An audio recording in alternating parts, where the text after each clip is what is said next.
गीता का पहला शब्द धर्म है। धर्म क्षेत्रे कुरुक्षेत्र।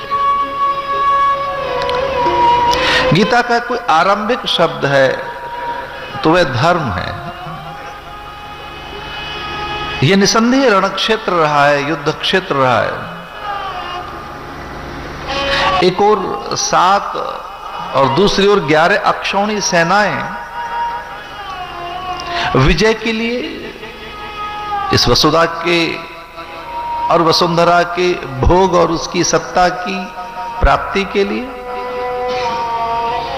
एक वर्चस्व, अस्तित्व, स्वामित्व, आधिपत्य की ये जो स्वाभाविक भूख है उसकी सिद्धि के लिए यहां बड़ा युद्ध हुआ है।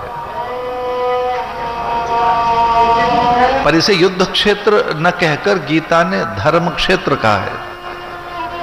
यह धर्म क्षेत्र है। धर्म स्वाभाविक जय देता है। यतो धर्मस्ततो जय। धर्म ईश्वर का ही रूप है।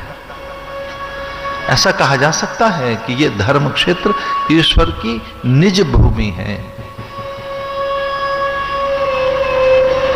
धरा के अंतस में कहीं सरस्वती की उस दिव्य धारा को हम कहीं अभियांत्रिकी और आज के उन्नत उपकरणों के द्वारा देख सके तो आज भी इस धरती से सरस्वती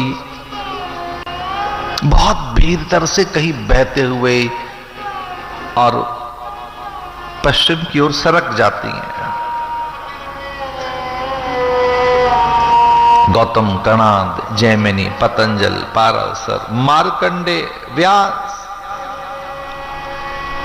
उत्स, देवल, अंगिरा, गौतम, पाराशर, शुक्र की यह धरती है। यह धर्म क्षेत्र है जहां विषाद मिटाया जाता है। अगर अवसाद हो तो उस अवसाद के भंजन के लिए यहां उपदेश सुनाया गया है।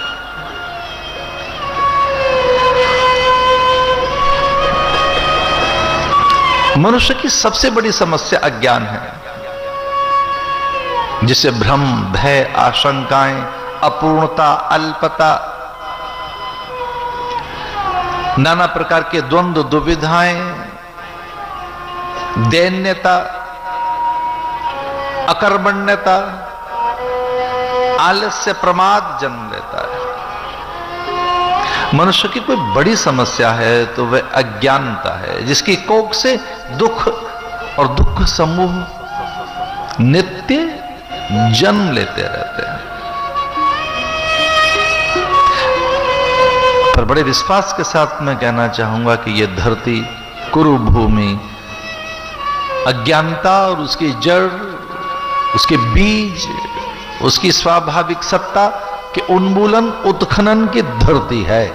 इसलिए कहा जा सकता है कि अज्ञानता की जड़ें जहां खोद डाली गई वो ये धरती है।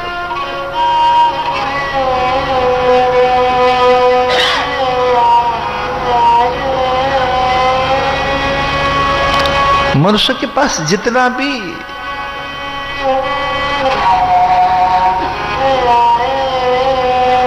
भय है, अल्पता है, अविद्या, राग, द्वेष के कारण जो उसके पास में दुविधाएं हैं, उनका मूल स्रोत है अज्ञानता। और ज्ञान को मुक्ति का, आनंद, उल्लास का, प्रसन्नता, प्रेम, उजास, ओज और विभूति का केंद्र बताया गया।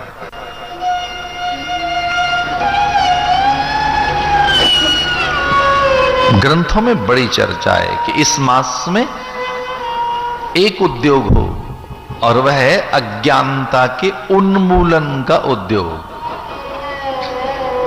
अब चौंक जाएंगे, ग्रंथों में इस मास की इस दृष्टि से महत्ता बताई गई कि इस मास में एक मनुष्य उद्योग करे, उसका नाम है आत्म उद्योग। मनुष्यों के द्वारा एक श्रम हो, साधन हो, मनुष्य के द्वारा आत्मोद्योग हो, वो अपने प्रकाश को, अपने स्वरूप निजता को, अपनी सत्ता, अपने अस्तित्व को उपलब्ध हो। ये मास बड़ा सहायक बनता है स्वरूप सिद्धि के लिए, आत्मानुसंधान के लिए, स्वभाव में लौटने के लिए। जिस दिन भी मनुष्य अपने स्वभाव में लौटता है तब वह सहज हो जाता है। और एक और सच है कि वो अपराजित हो जाता है। अपराजय अगर कोई है इस धरा पर, तो वो जो जितना अपनी सत्ता, स्वभाव, स्वरूप, निजता और अस्तित्व में है, जिस दिन भी मनुष्य अपने अस्तित्व में लौटता है तब वो ईश्वर के पास लौटता है। जब भी मनुष्य अपने स्वभाव में लौट कर आया है, इसका अर्थ है कि वो उस सामर्थ्य के साथ जुड़ गया जो अनंत है, और ईश्वर अनंत है। उसकी जो पहली प्रार्थना है बड़ी अद्भुत है, नमोस्तु अनंताय सहस्त्र मूर्तये। सहस्त्रपाद, पर उसकी मूल सत्ता क्या है? वो अनंत है। गीता में भगवान कहते हैं, ममई वांशो जीवलोके जीव भूत सनातन। जब कभी जीव को अपने स्वभाव, अपनी सत्ता का, अपने स्वरूप का बोध होता है, तब वह पाता है कि उसमें ईश्वर के सनातन अंश हैं। इसलिए एक बहुत बड़ा सच है कि स्वरूप में लौटने का अर्थ है कि विराट होना, अनंत होना, अच्युत होना, अव्यय हो जाना, अक्षय हो जाना। जब भी कभी कोई व्यक्ति अपने स्वरूप में, अपनी सत्ता में, अपने अस्तित्व में लौटता है, तो इसका अर्थ यही है कि आप सनातन, समीचीन, प्रत्येक संदर्भ में नूतन, सामायिक और शाश्वत स्वरूप को प्राप्त कर आप अनंत हो जाते हैं। स्वरूप में लौटकर फिर सहसा व्यक्ति नहीं रह जाता, वो पूरे अस्तित्व को अनुभव करता है। वो विराट अस्तित्व को अनुभव करते हुए कहता है, अहम ब्रह्मास्मि।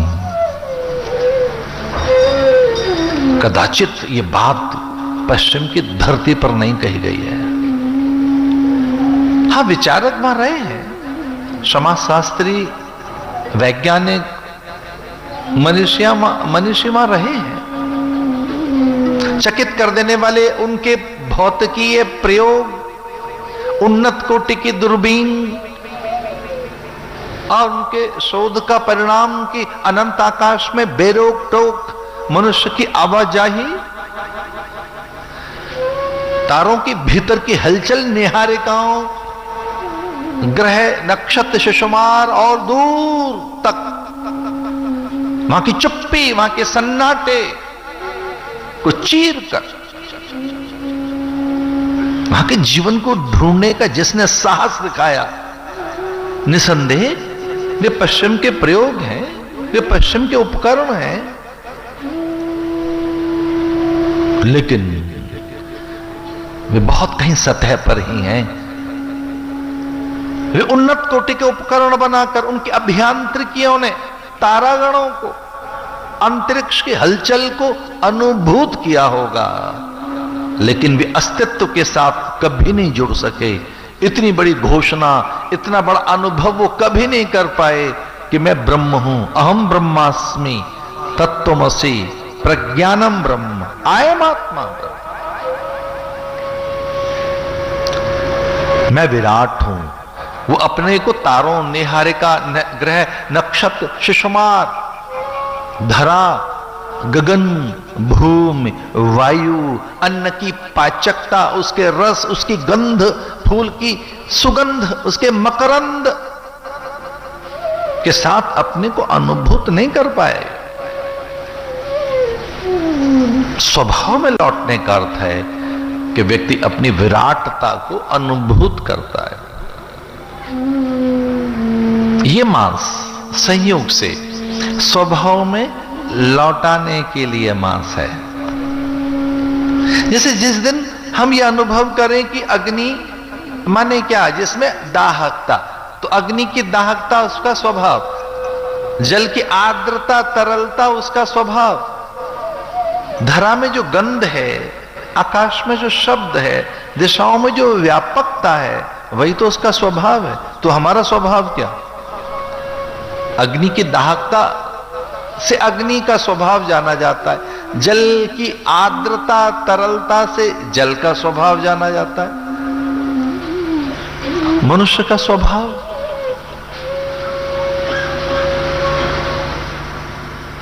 तो जिस दिन भी मनुष्य ने अपने स्वभाव को जाना, तब उसने भगवत्ता पहचानी है, भीतर में विराट पुरुष को अनुभव किया है, अपने में अनंतता उसे अनुभूत हुई है, अपने ही भीतर में उसने ईश्वर को ढूंढा है, अपने ही निजता में उसने जगन्नाथ को अनुभूत किया है।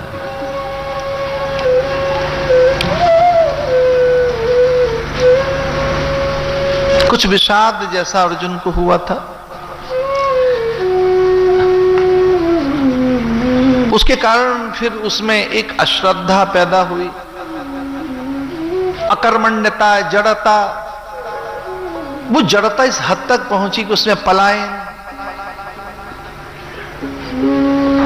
और पलायन का चरम जब कभी चेतना के पास आता है, तब आत्मघाती प्रवृत्तियां,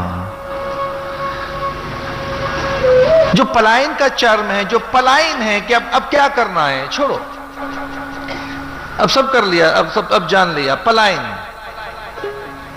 पलायन का जो चरम है वो आत्मघाती प्रवृत्ति है। That is the only, that is the societal tendency, societal tendency. अब ठीक है, मैं युद्ध के मैदान से भाग रहा हूं, मैं कुछ नहीं करूंगा। ये जो आत्मघाती प्रवृत्ति है, ये जो पलायन है, पलायन से पूर्व में जो कि जड़ता है, जड़ता से भी पहले जो अकर्मण्यता है कि जो मुझे करना है वो नहीं करना चाहिए, उस अकर्मण्यता से पहले जो आलस है, ये बहुत एक सीक्वेंस है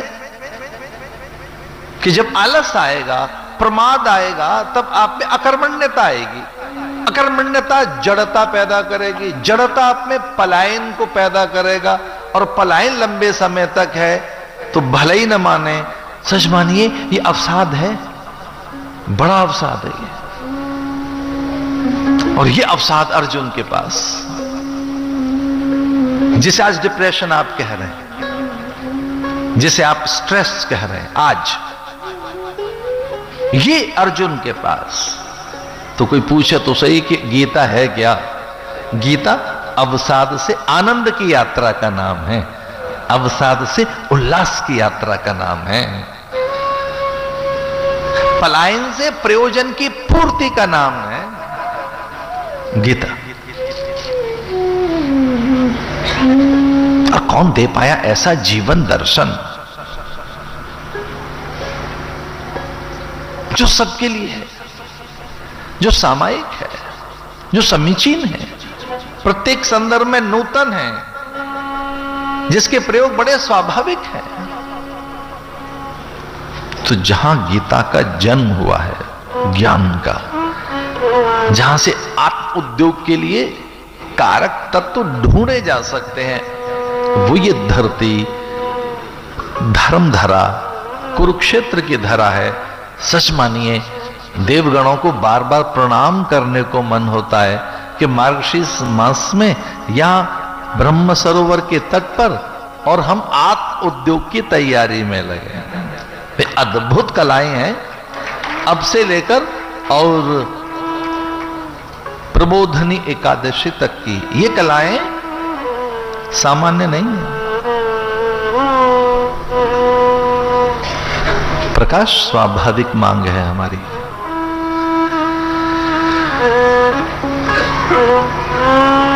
ग्रंथ प्रकाशक होता है। श्रीमद् भागवत में हम प्रवेश करें उससे पूर्व में जान लें कि यह ग्रंथ उपदेशात्मक है। और बिना उपदेश के विकास नहीं, उन्नयन नहीं, उत्थान नहीं। अगर आप उन्नयन चाहते हैं, उत्थान चाहते हैं, चहुमुखी उन्नति चाहते हैं, चतुर्दिक, न केवल यहां परलोक में भी, यही लोक का परलोक की संपदा, आप स्थायी समाधान चाहते हैं, एक भ्रम भय मुक्त जीवन चाहते हो, तब एक उपदेश की आवश्यकता है, और वो पदे पदे है। एक ऐसी अवस्था में भागवत का जन्म हुआ है जब चतुरानंद का चातुर्य गौण हो गया। जैव उत्पादन करते करते जैव निर्माण की कला में एक अधूरापन सा अनुभव हुआ ब्रह्मा को, और तब भगवान श्री हरि ने चतुश्लोकी भागवत के माध्यम से चतुरानंद को ऊर्जा, ओज, विभूति, उल्लास, आनंद, रस और कलाएं प्रदान की। जीवन में रस खो गया हो, उत्साहहीन हो गए हो आप, नव चेतना, नई उमंग, नई तरंग, नए संकल्प का अभाव हो, एक अच्छा विचार न कर पा रहे हो आप, अपने में कोई अधूरापन हो, अपन अनुभव कर रहे हो, खालीपन और नैराश्य भी, तब के लिए ये कथा है। चतुश्लोकी भागवत के माध्यम से ये जो भागवत है केवल 4 श्लोक में ब्रह्मा को सुनाई गई श्री हरि के द्वारा। बहुत पौराणिक मान्यताओं के अनुसार ऐसा कहा जा सकता है कि पहले श्रोता ब्रह्मा स्वयं है, आदि मानव, आदि पुरुष, अथवा सृष्टि की पहली रचना। अगर ईश्वर की कोई पहली रचना है तो वो ब्रह्मा है। भगवान नारायण की कोई पहली रचना, उनका कोई पहला उत्पाद या कोई पहला जीव है ईश्वर का, कोई जीव ईश्वर की पहली रचना ब्रह्मा है। ब्रह्मा को भागवत के उपदेश दिए गए। हमारे यहाँ सामान्य भाषा में बोलते हैं कि बहुत बड़े आदमी तो थोड़ी बातों में समझ लेते हैं, लंबे उपदेश नहीं दिए गए। चतुश्लोकी भागवत, पौराणिक मान्यताओं के अनुसार ब्रह्मा ने पहले ये कथा सुनी श्री हरि से, उमंग तरंग के लिए, कला के लिए। इसलिए ध्यान रखना, जिस दिन भी हमारे भीतर उपदेश के प्रति अरुचि पैदा होती है, बस समझ लें कि उन्नयन रुक जाएगा, उत्थान रुक जाएगा। उपदेश तो लेना ही चाहिए। ग्रंथों से, संत से, आचार्यों से, ज्येष्ठ जनों से, माता पिता से, प्रकृति से रोज सीख लेनी चाहिए। प्रकृति रोज सिखा रही है। इस भ्रम में न रहे हम कि हमने सब सीख लिया, हमने अब सब जान लिया। इस ग्रंथ की एक महिमा है, ये ग्रंथ उपदेशात्मक है। और आप कल्पना तो करके देखो कि एक राजा के बारे में बताया गया कि पूरी धरती का वो स्वामी यहां का, लेकिन वो गाड़ी बांध के पास उपदेश लेने जाता है, रैक्व। जब ये पता लगा कि रैक्व के पास अनुभव है, वह विद्या है, वह जीवन की कला है, वो अधिक जानता है समय का, वित्त का, अर्थ का, संवेदनाओं का, भावनाओं का प्रबंधन करना। उपदेश का अर्थ केवल पुण्यार्जन नहीं है, केवल परलोक की सिद्धि नहीं है, केवल पारमार्थिक प्रयत्न उपदेश नहीं है। समय का प्रबंधन कैसे करें, ऊर्जा का, वित्त का, विभूति का, अपनी संवेदनाओं का, भावनाओं का, संकल्प का, टोटलिटी में पूरे जीवन को कैसे जिए, जिसमें एक भी पल हमारा व्यर्थ न जाए। अपनी सामर्थ्य, अपने समय को, साधन को, संकल्प को, संवेदनाओं को, उनका प्रबंधन, अपने पूरे अंतःकरण को जान लेना कि मन, बुद्धि, चित्त, चेतना, गति, मति, गुण, धर्म, प्रकृति क्या है, मेरे अध्यास, अभ्यास क्या है। एक बहुत बड़ा सच है कि हम अपने अभ्यास के परिणाम हैं।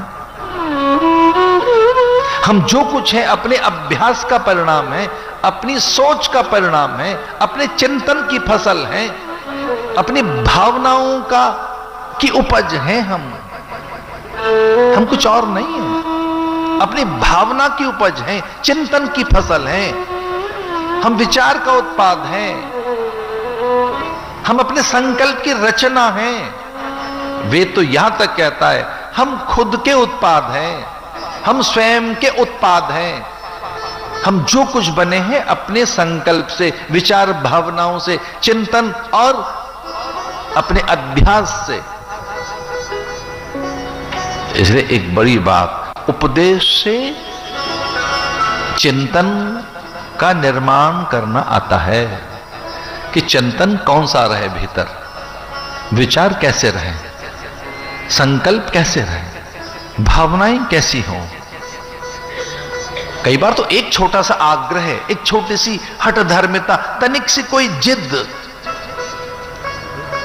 हमें बांधे रखती है। हम बड़ी उड़ान नहीं ले पाते, जो एक बड़ी उड़ान होनी चाहिए हमारे भीतर।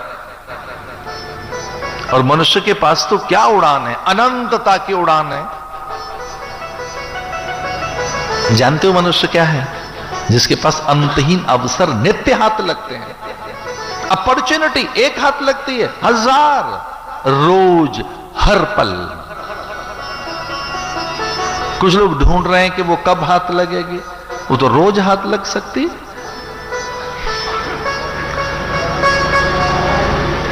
और अंतहीन संभावनाएं जिसके पास हैं वो मनुष्य है। पॉसिबिलिटी एक, अरे लाख भैया, एक नहीं करोड़ एक संभावना की बात करते हैं। पता नहीं कितनी और संभावनाएं आपके पास है। रोज खोद डालो, रोज निकाल डालो। उपदेश के अभाव में व्यक्ति अपनी अंतहीन संभावना और अवसरों से चूक जाता है। चूकता वो व्यक्ति है जो अंतहीन संभावना और अवसर से अछूता है। भैया उपदेश तो स्पार्क करता है, वो तो चिंगारी है। जब ठीक ढंग से उपदेश हाथ लगेगा तो चिंगारी है वो तो, और उसमें संकोच नहीं। वो धरती पर आसन लगाकर बैठ गया।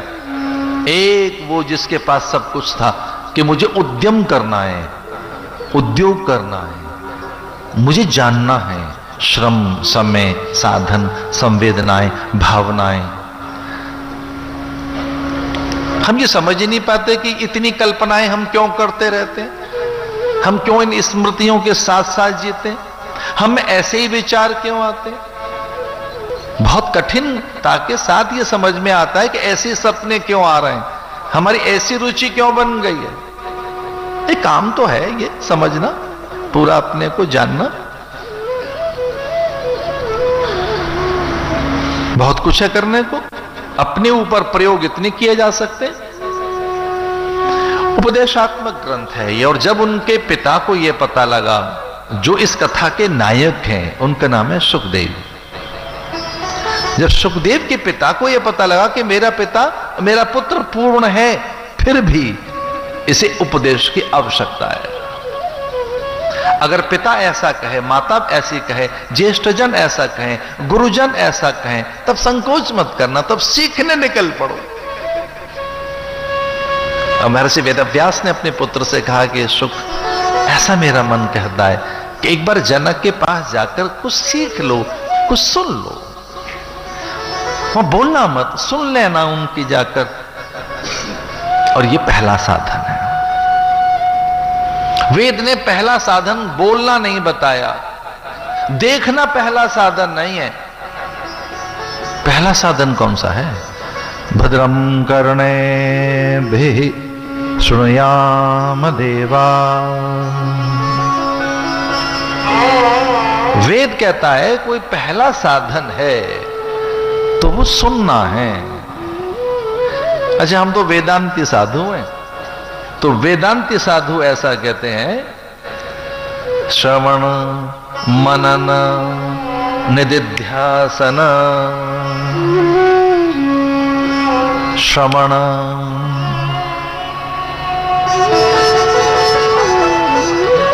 कितना सुने? पहला साधन क्या है? सुनो, उपदेश। श्रोतव्यो मंतव्यो। अरे पहला साधन ही सुनना है भैया। करना पहला साधन नहीं है, देखना पहला साधन नहीं है, बोलना पहला साधन नहीं है, लिखना पहला साधन नहीं है। तो पहला साधन क्या है? भद्रम कर्णेभिः शृणुयाम देवा यद भद्रम तन्न आस्व। कुछ भद्रता कान से इकट्ठी की जाए, पर कितनी? जिनके श्रवण समुद्र समाना।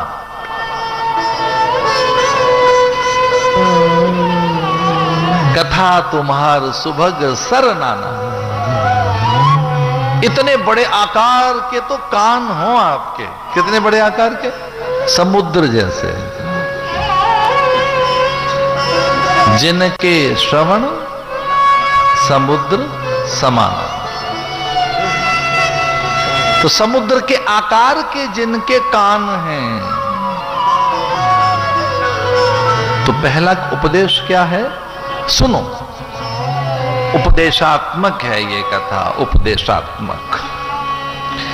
इसलिए पिता ने अपने पुत्र से कहा, शुभ से कहा कि सुनने जाना, और वो निसंकोच सुनने चले गए।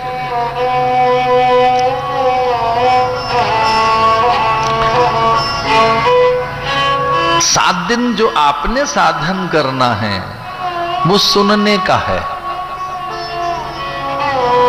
इसलिए हमारे यहां ये बात कही गई, वैदिक काल में तो क्या जीवन रहा होगा कि सूखी संविदा हाथ में लेकर ब्रह्मचारी, साधक, उपासक, परमार्थी, मुमुक्षु, सत्य पिपासु, जिज्ञासु सूखी संविदा हाथ में लेके निकलता, ऋषियों के पास आकर खड़ा होता। ऋषि समझ जाता, गुरु समझ जाता कि सूखी संविदा लेकर हाथ में आया है, ये सुनने के लिए आया है। सूखी संविदा का अर्थ ये नहीं कि उनके पास लकड़ियां नहीं थी यज्ञ के लिए। हाँ, लकड़ियों की तरह से भस्म होने में आया हूं, और लकड़ियों के भस्म हो जाने के बाद के सच से भारत के लोग अधिक अपरिचित तो नहीं है। चूल्हे में जो लकड़ियां जलती हैं वो राख बन जाती हैं, और भैया यज्ञ कुंड में, हवन कुंड में जो समिधा जलती है वो भस्म बनती है, विभूति बनती है, वो माथे से लगाई जाती है।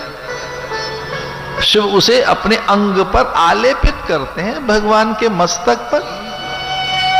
सूखी समिधा लेकर वो निकलता और कहता कि मैं सुनने के लिए तैयार हूं, श्रवण के लिए। साधन चतुष्टय सिद्ध ऐसे जिज्ञासु, ऐसे मुमुक्षु, सत्य पिपासु जब गुरु के पास आते कि मैं सुनने के लिए तैयार हूं, और ये युग ऐसा आया है कि हम सुनने के लिए तैयार नहीं हैं। ये एक अद्भुत युग आया है कि हम सुनने के लिए तैयार नहीं हैं। हम सुनने से पहले प्रतिक्रिया दे रहे हैं, सुनने के पहले टिप्पणी दे रहे हैं। एक और बात आनंद की, सुनने से पहले उत्तर हमारे पास तैयार है कि इसको बोलना क्या है। और कुछ लोग तो इतने अधीर हो जाते हैं कि वो पूरी बात कह नहीं पा रहा कि उत्तर पहले तैयार है। प्रतिक्रिया, टिप्पणी, अब वो कितनी भीषण हो सकती है, या वो कितना अनर्थ कर सकती है टिप्पणी, वो प्रतिक्रिया, या वो कितनी अधूरी है। क्योंकि सुनाई नहीं गया है तो समझा क्या जाएगा, फिर अनुभव में भी क्या आएगा। ये कभी कल्पना करके देखना, ये इस युग की प्रवृत्ति है, इस युग की। हम सुनना नहीं चाहते, समय का है हमारे पास किसी को सुनने के लिए, हम तो सुनाना चाहते हैं। कोशिश ये है कि हमारी बात सुन ली जाए पहले, और फिर हम सहज हो जाते हैं कि हमने तो अपनी बात कह दी। सुनो, किस बात के? एक तो सुनने के लिए सुनो, फिर समझने के लिए सुनो, और उसके बाद उत्तर देने के लिए सुनो कि उत्तर भी तो देना है इसका। तो इसलिए सुना जाए कि तो समझ, सुनना है और फिर समझना है, फिर उत्तर देना है।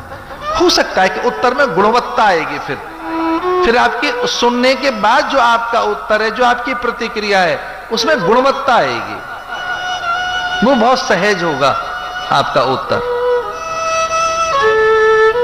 लेकिन वो तो सूखी लकड़ियां हाथ में लेकर गए थे सुनने के लिए, सुनाने के लिए नहीं। हमको सुनना है।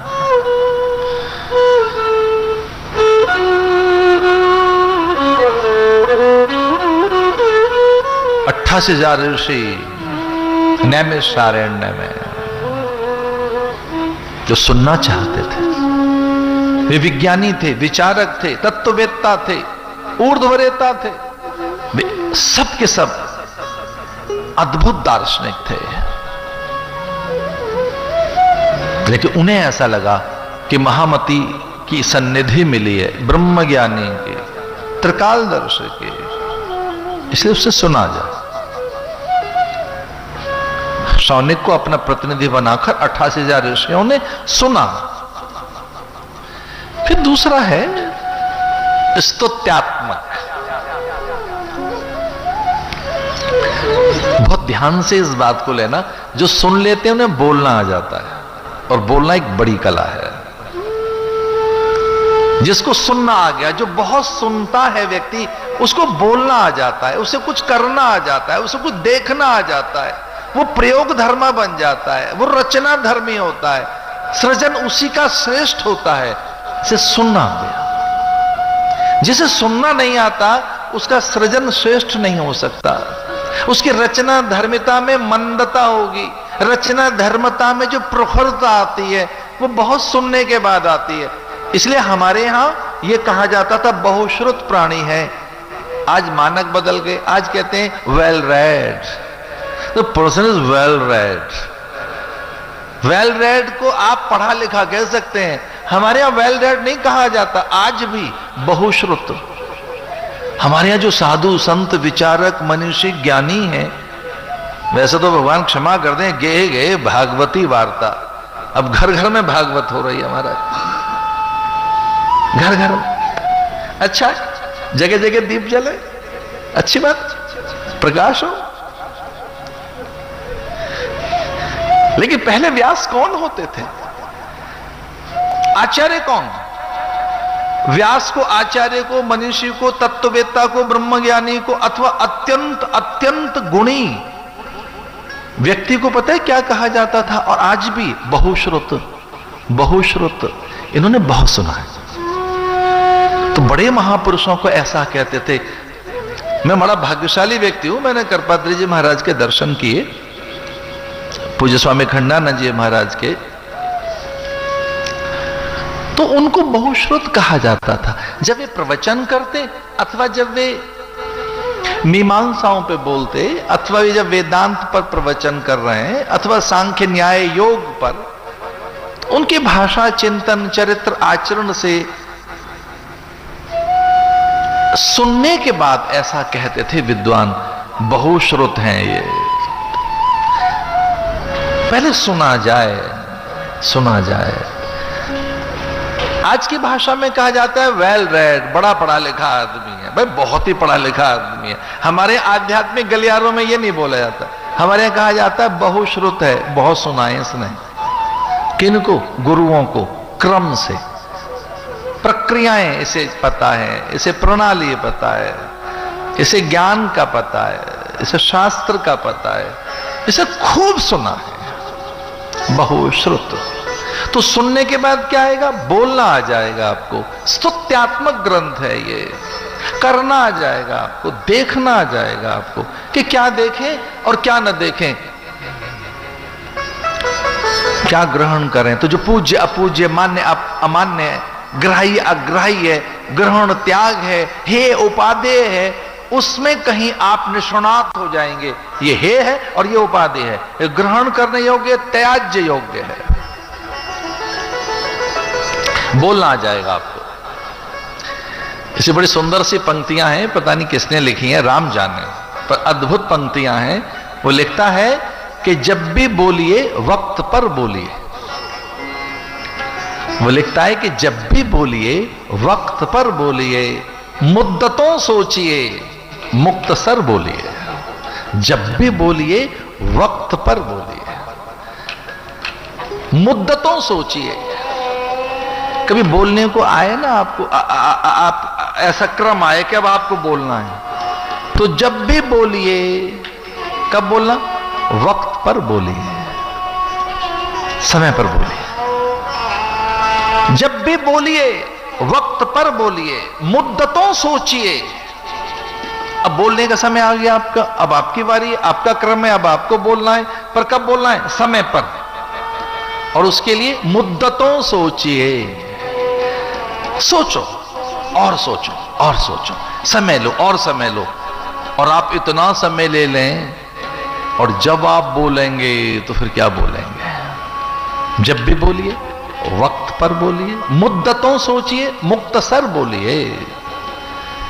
आपके बोलने में पूर्णता हो, आपके बोलने में निर्णय हो, आपका बोलना प्रमाण हो, आपका बोलना हितकर हो, सुखकर हो, आपके बोलने से उभय पक्ष को, सबको लाभ मिले, आपके बोलने से आदर्श की स्थापना हो।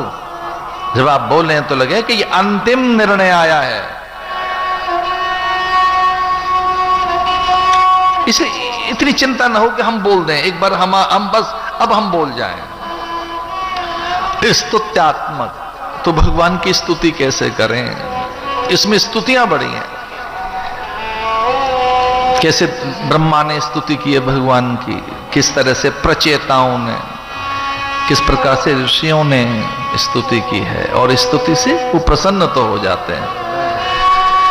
स्तुति का अर्थ उपासना भी है यहां, कि किस ढंग से उपासना करें, उपासना का क्रम क्या हो। प्रार्थनाएं देखो कैसे भी की जा सकती हैं, पर यज्ञ आदि कोई विधान है तो वो कैसे हो।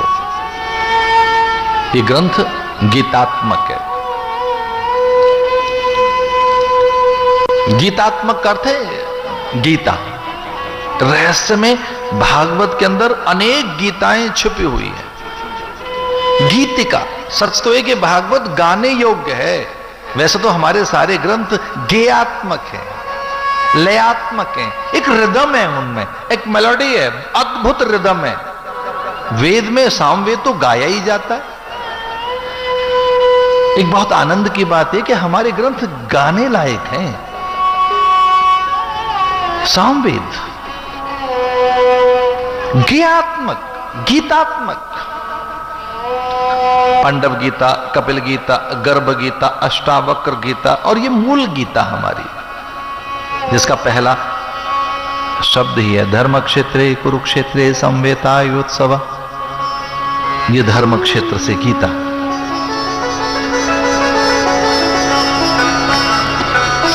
गेयात्मक, ध्येयात्मक, लयात्मक, जपात्मक।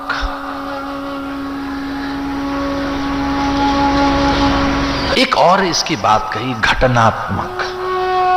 छोटी छोटी छोटी अनेक अनेक घटनाओं से ये गुथा हुआ ग्रंथ है।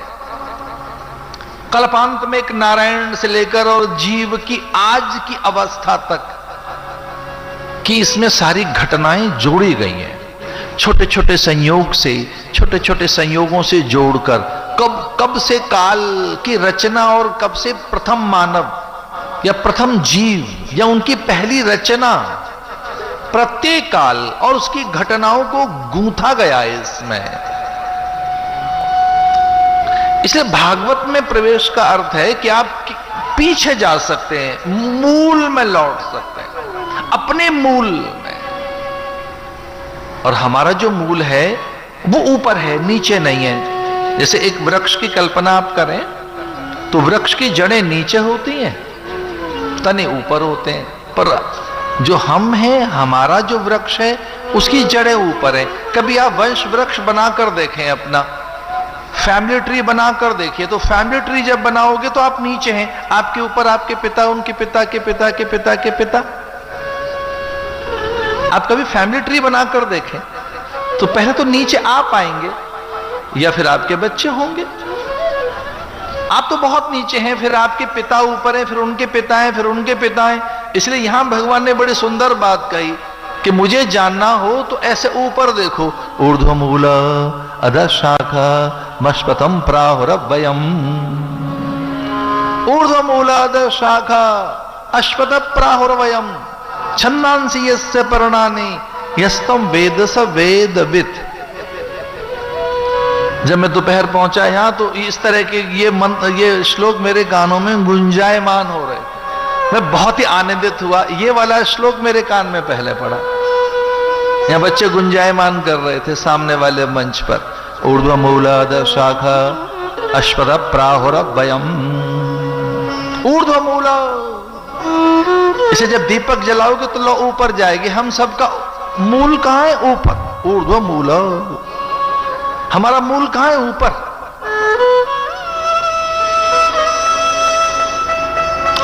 तो जो छोटे छोटे घटनाएं हो रही हैं हमारे जीवन में या पीछे हुई हैं, उनको समझाने वाला ग्रंथ है ये, कि जीवन उत्सव बन जाए, यज्ञ बने, समिधा बने, सामग्री बने, अथवा आप अपने लक्ष्य की पूर्ति कर सकें।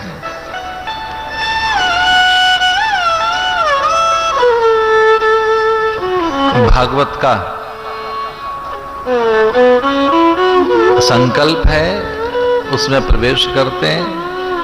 गिरिकंदराओं में, हिम उपत्यकाओं में, गिरि गह्वरों में, हिमाच्छादित हिमखंडों की अंतर उपत्यकाओं में छिपे हुए ऋषियों का ध्यान करते हुए, आचार्यों का, मुनियों का, सनकादिक का,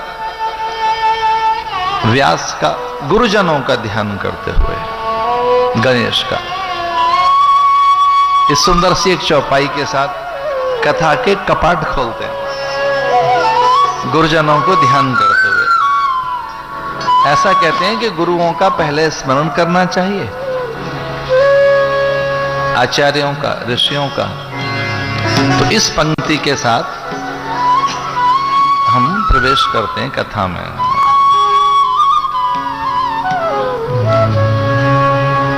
उगरई विमल विलो चनाहिय के, उगरई विमल विलो चनाहिय के, उगरई विमल विलो चनाहिय के, उगरई विमल विलो चनाहिय मिटै दोष दुख भर रजनी के, मिटै दोष दुख भर रजनी के।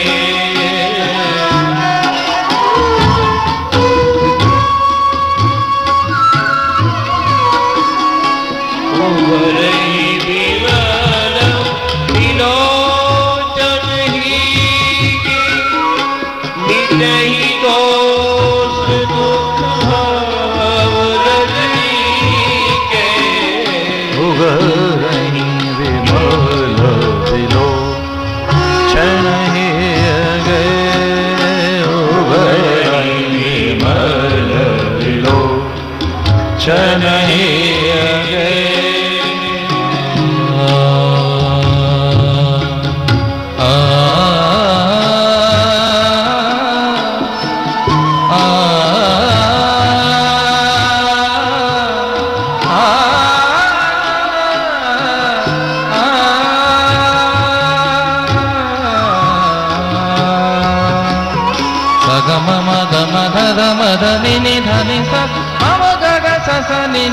मम गग स गमधनि सा सा सा, गमधनि सा सा सा, गमधनि सा सा सा।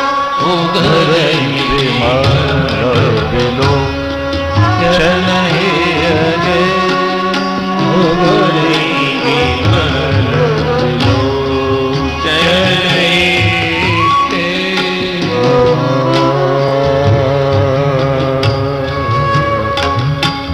जग मम गम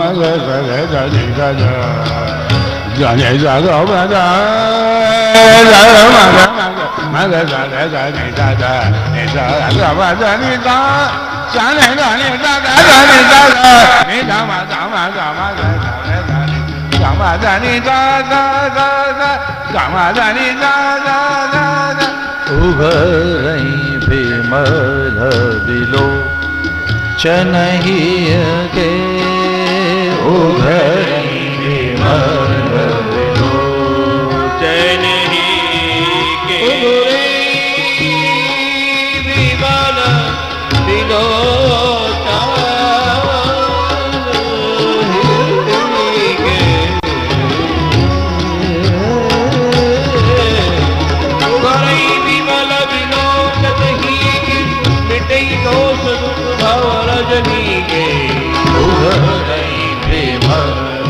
बिलो चनहि के मिटहि दोष दुख भव रजनी के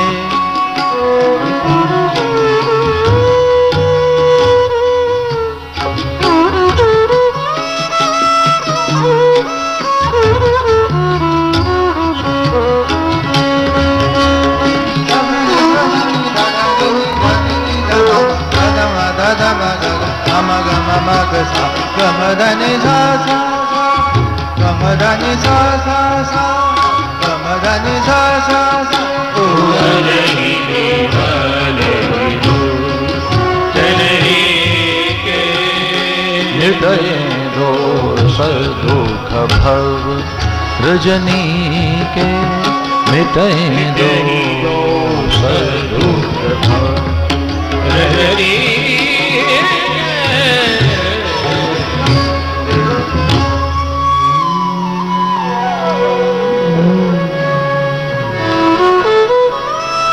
परंपरा से उन गुरुजनों का ध्यान करते हैं हम जिससे कि देखने सुनने समझने जानने की सामर्थ्य आ जाए,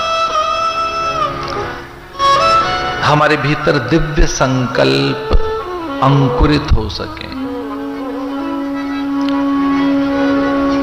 और शास्त्र कहते हैं कि आपके भीतर शुभ संकल्प जगते रहें। तन्मे मना शिव संकल्प मस्तु। जैसा संकल्प होगा वैसी सिद्धि होगी। संकल्प से ही सारी सृष्टि है। इस भागवत के संकल्प के बीज में, संकल्प एक प्रकार से बीज होता है और बीच में ही उसकी यात्रा छुपी रहती है, उसकी नियति, उसका परिणाम, उसका पूरा जीवन बीज में ही। जैसे वृक्ष को अगर देखना हो, उसका जो वृक्षत्व है, उसकी गंध सुगंध मकरंद फल फूल छाया वलकल हरितिमा काष्ठ जड़ें, पर्जन्यों को बुलाने की उसके भीतर में एक स्वाभाविक पुकार अथवा वो आर्द्रता जिससे पर्जन्य आकर्षित होंगे। बादलों को जो आकर्षित करते हैं वो केवल पेड़ हैं, ध्यान रखना। वृक्ष ही पर्जन्य को प्रभावित करता है। पर्जन्यों को कौन न्योता देता है? पर्जन्यों को कौन प्रभावित करता है? निचोड़ने के लिए बाध्य कौन करता है? अंबर में वो डटे हुए हैं और उनके भीतर में निचोड़ने के लिए एक बाध्यता, विवशता कौन पैदा करता है? धरा का गीलापन, धरती की आर्द्रता। वो धरती की आर्द्रता किसके माध्यम से जाएगी? वो कौन है जो धरा की और स्वयं की आर्द्रता से, अपने गीलेपन से, अपनी आर्द्रता से उनके अंतःकरण में एक आकर्षण जन्म दे दें, उनके भीतर का आकर्षण पैदा हो। पर्जन्यों में, बादलों में वे बदरियों को बाध्य कर देते हैं बरसने के लिए। बरसो कौन? वृक्ष, पेड़। तो बीज के अंदर वो बहुत कहीं गहरे, उसकी आर्द्रता, उसकी विराटता, उसमें प्राण वायु, उसकी गंध सुगंध छिपी हुई।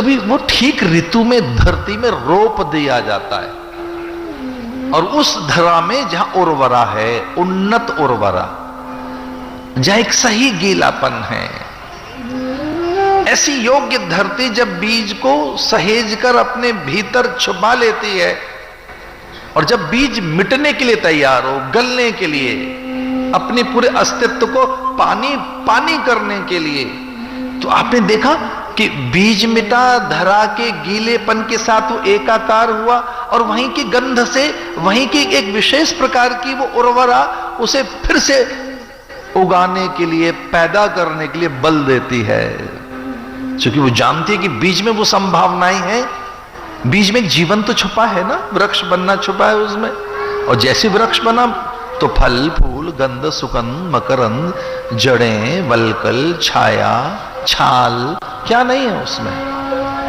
एक सही प्रकार से संकल्प डालने की बात है। एक भगवान का बीज जानते हो क्या है? भागवत। भागवत भगवान का बीज है, ये ईश्वर का बीज है। ये ठीक तरह से कहीं अंतःकरण में पड़ जाए ये बीज, तो इसका फल स्वयं भागवत है, क्योंकि ये भगवान का शब्द में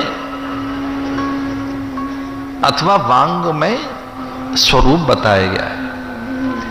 हम भारत के लोग भी बड़े अजीब हैं, हम प्रतिमाओं के पूजक हैं, प्रतीकोपासक हैं, बिना छवि मूर्ति के मन नहीं लगता हमारा। कल्पना तो करके देखो कि पूजा के समय सुपारी में गणेश, इहा गच्छ इहा तिष्ठ वरदो भव सुप्रसन्नो भव, मंत्रों से आह्वान करते हो सुपारी में गणेश। शिव की उपासना में तो मृद कणिकाओं में, नन्हे नन्हे रज कणिकाओं में, नन्हे नन्हे मृद कणों से पार्थिव शिवलिंग, मिट्टी में कहीं शिवलिंग की स्थापना, एक तनिक सी मिट्टी ली, उस पे एक चावल रख दिया, यजमान पूजन कर रहा है, आह्वयामि स्थापयामि पूजयामि, मिट्टी में शिव बन गया। अरे मिट्टी तो बहुत दूर की बात है, हम तो गंगा के तट पर रहते हैं, हमने कई बार देखा कि लोग अपने अंगूठे को ही शिव मानकर जल चढ़ा रहे हैं उस पर। अंगूठे कोई, स्वयं कोई एक ओर से इष्ट, दूसरी ओर से उपासक है, एक और भक्त है और वहीं भगवान है, वही सिद्ध और साधक है स्वयं में ही। तो एक हाथ से जल चढ़ रहा है, दूसरे हाथ की उंगली पर, अंगुष्ठ पर। ये जो भागवत है बहुत गहन और गूढ़ ग्रंथ है। ये किन के लिए था? परमहंसों के लिए। ये परमहंस संहिता है, ये सामान्य ग्रंथ नहीं है, परमहंस संहिता है ये, परमहंसों के लिए। और सन्यासी 4 प्रकार के बताए गए, कुटीचक, बहुदक, हंस, परमहंस। ये कुटीचक और बहुदक, हंस, ये परमहंसों के लिए है, पर ये उनके लिए भी है जो अपात्र हैं, अनाधिकारी हैं, अयोग्य हैं, उनके अंतःकरण को योग्य बनाती है, क्योंकि ब्रह्म बीज है, ये ईश्वर का बीज है। भागवत माने ईश्वर का बीज, और ईश्वर अपने में पूर्ण है, वो सबके लिए है। तो जो सबके कल्याण के लिए हो वो मंत्र बड़े मांगलिक होते हैं। भागवत सबके लिए है, प्रत्येक के लिए है। इसके सुनने के बाद जो बीज कुलबुलाकर निकलता है वो आपको अधिकारी बनाता है, पात्र बनाता है, योग्य बनाता है। सच तो यह है कि भागवत सुनने के बाद आपका एक अनुपम, उदात्त, महनीय और श्रेष्ठ अंतःकरण बनता है। तो ये बड़े अंतःकरण का निर्माण करती है, आपके मन का, आपकी बुद्धि का, आपके चित्त चेतना का, आपके स्वभाव का, आपकी रुचियों का एक शेप देने का काम भागवत का है, कि आप में एक आकार देती है, और वो स्वयं भागवत ही है। आपका जो आकार बनेगा वो ऐसा बनेगा। तो भागवत का फल क्या है, इसका परिणाम क्या है? स्वयं भागवत। तो भागवत क्या है? वांगमय स्वरूप है, भगवान का शब्द रूप है। और शब्द भैया बड़े कल्याणक तो होते ही हैं, शब्द मारक भी होता है। और वो तारक भी होता है। शब्द वेधक होता है और बोधक होता है। वेधक का अर्थ है कि वो भेद देता है, वेध देता है। बाण जब चलता है तो वेध देता है। शब्द वेधक होते हैं और बोधक। शब्द तारक और मारक भी होते हैं। शब्द औषधि है, विचार को औषधि बताएगा। भगवान शंकराचार्य ने अपने शिष्यों से कहा कि ये सारा जगत रोग है, भव रोग। ये जो पूरा भव है, ये जो पूरा प्रपंच है, ये रोग है पूरा, भव रोग। फिर इसकी औषधि क्या है? अगर ये रोग है तो कोई औषधि भी होगी, उपचार भी होगा। रोग का माने औषधि होगी कोई। भव रोग किम औषधि? तो भगवान कहते हैं विचार औषधि। इसकी औषधि सद्विचार है। तो ये विचारों का पिटारा है भागवत। ये स्वयं में औषधि है और ठीक ढंग से औषधि का सेवन कर लिया जाए तो उससे रोग की निवृत्ति होती है। पर इसमें कोई विधि नहीं बताई। इसमें बताया बस श्रद्धा पूर्वक सुनो। हाँ, भागवत के जरूर वक्ता के इसमें जरूर 32 लक्षण बताए गए कि वक्ता में तो 32 लक्षण हो। पहला लक्षण है श्रोत्रिय हो, ब्रह्मनिष्ठ हो, अलोभ चित्त का स्वामी हो, सिद्धियों का कोई प्रलोभन न हो उसमें, अयाचित हो, अनपेक्ष हो, अकाम हो, आप्त काम हो, पूर्ण काम हो, निष्काम हो। ऐसे अनेक अनेक 32 लक्षण बताए जो भागवत सुनाए उसके। पर सुनने वाले का एक ही लक्षण हो। उसमें क्या है? बस श्रद्धा पूर्वक सुने और कोई लक्षण नहीं। सुनाने वाले में तो बहुत लक्षण होने चाहिए।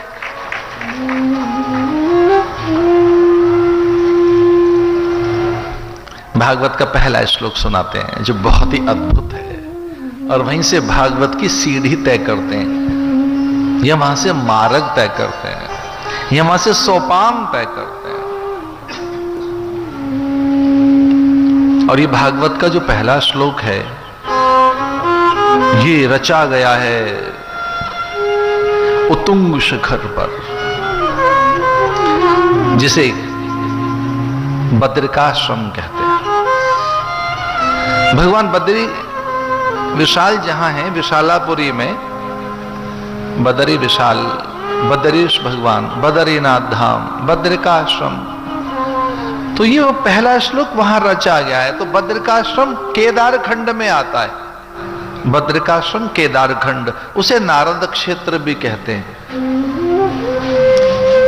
उसको अलकापुरी भी कहते हैं, उसे उर्वशी पीठ भी कहते हैं। जो संयोग से शाक्त हैं वे प्राय कहीं से शक्ति ढूंढ के लाते हैं कि देवी कौन सी। जैसे यहां भी ये कुरुक्षेत्र शक्तिपीठ है, यहां विद्यमान है, पराम्बा के अंश यहां हैं, भवानी एक अंश में यहां रहती। उर्वशी पीठ, नारद क्षेत्र, जहां पीठ होगा, जहां अंबा होगी वहां सिद्धि स्वाभाविक है। सिद्धि का अर्थ है समाधान।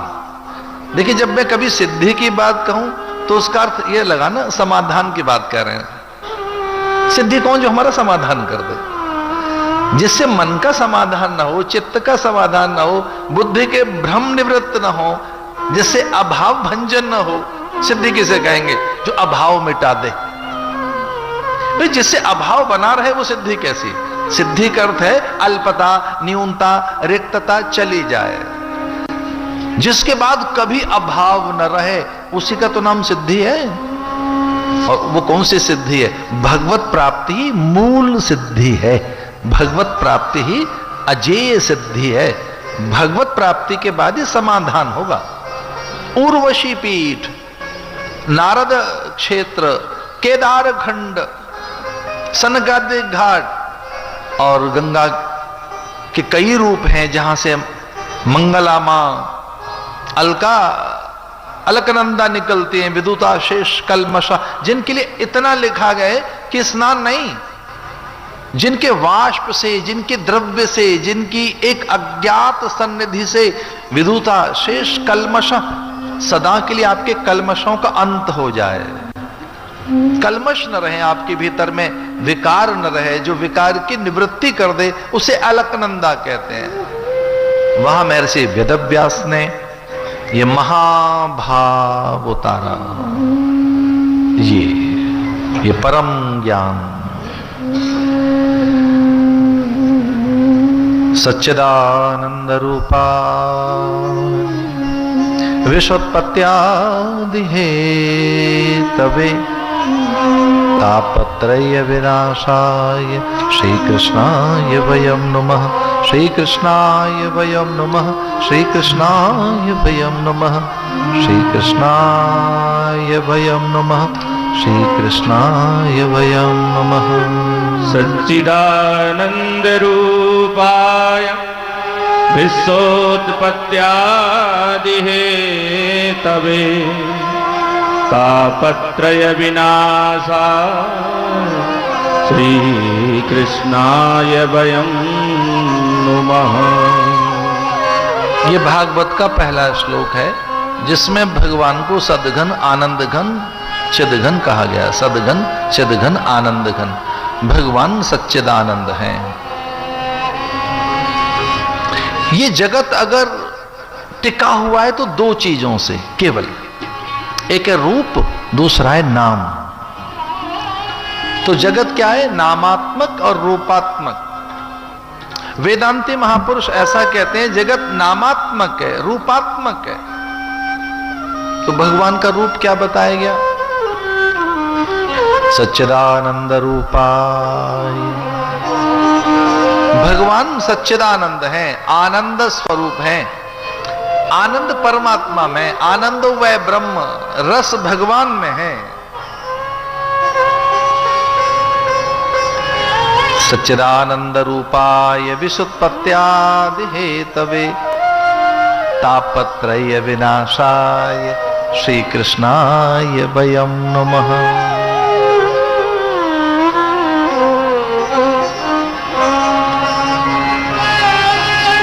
देखिए, काम में एक रस तो है,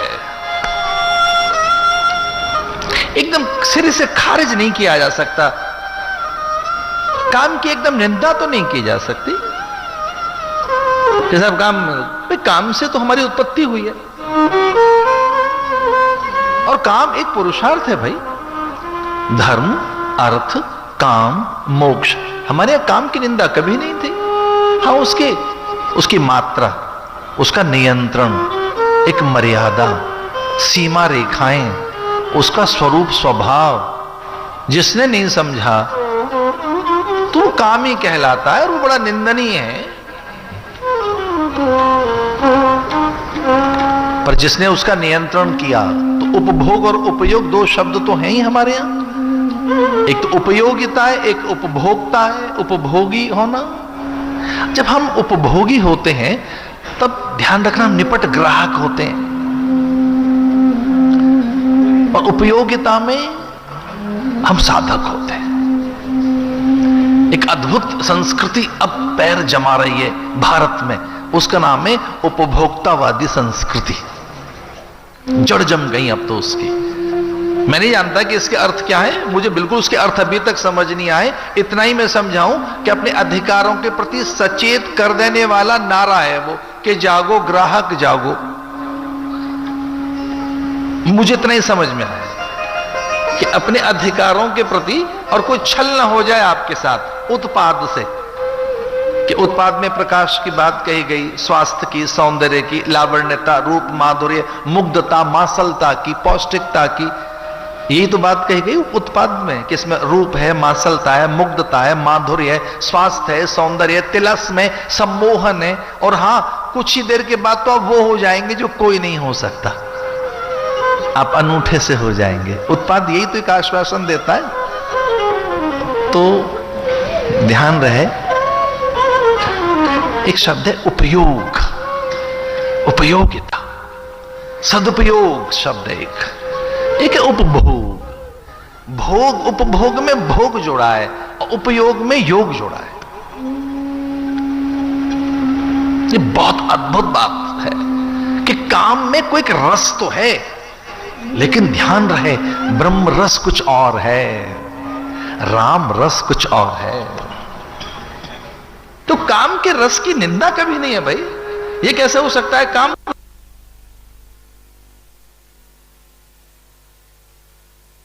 विमलवचलम सर्वधि साक्षी भूतम भावातीतम त्रिगुण रहितम सदगुरुम तन्नमामि। जब हमने गुरु की प्रार्थना की तो यह की कि वो ब्रह्म के आनंद में है, जगदानंद में नहीं है, विषयानंद में नहीं है। हमने जब किसी उत्तम पुरुष की कल्पना की, गुरु कौन हमारा? हमारा गुरु कौन? ब्रह्मानंदम, ब्रह्म के आनंद में, वो निजानंद में, वो परमानंद में, वो आत्मानंद में, अथवा वो सच्चिदानंद में है। ब्रह्म के आनंद में, ब्रह्मानंदम परम सुखदम केवलम ज्ञान मूर्ति। तो बड़ी सुंदर सी बात है कि भगवान का रूप क्या है? सच्चिदानंद रूपाय। अगर वो सुंदर ना होता, वहां विभूति विद्या और वहां संपूर्णता रस,